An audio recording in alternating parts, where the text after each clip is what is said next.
વી નર્મદ યુનિવર્સિટીમાં ગેરરીતિના નિયમ કડક બનાવાયા. ઉત્તર વહીમાં નાણાં મૂક્યા તો 2500 દંડ. 6 માસ પરીક્ષા નહીં આપી શકો. કાપલી કે માઇક્રો ઝેરોક્સ જેવું લખાણ મળશે તો પણ આ જ દંડ.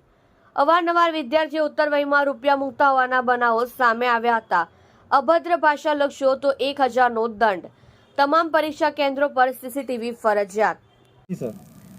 આપણી વીર નર્મદ દક્ષિણ ગુજરાત યુનિવર્સિટીની હાલમાં યુનિવર્સિટી પરીક્ષાઓ ચાલી રહી છે. એમાં કોઈ પણ પરીક્ષાર્થી ઉત્તર વહીની અંદર ચલણી નોટો સાથે પકડાશે તો તે પરીક્ષાર્થીને ₹2500 જેટલો આર્થિક મોટો દંડ પણ કરવામાં આવશે.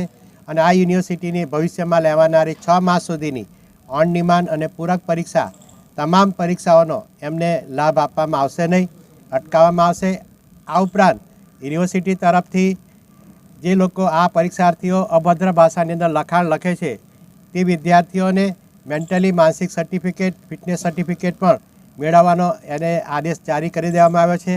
જે લોકો સામાન્ય રીતે કાપલી સાથે પકડાય છે તે વિદ્યાર્થીઓને પણ ₹500 જેટલો આર્થિક દંડ કરવામાં આવશે.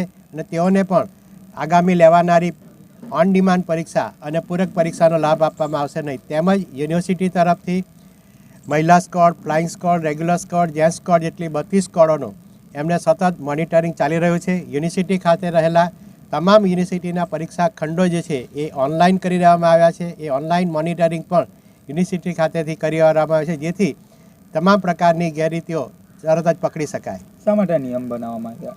આ પ્રકારના નિયમો ભૂતકાળમાં પણ વિદ્યાર્થીઓ આ પ્રકારની ચલણી નોટો અને અભદ્ર ભાષાનું લખાણ વધતું જાય છે.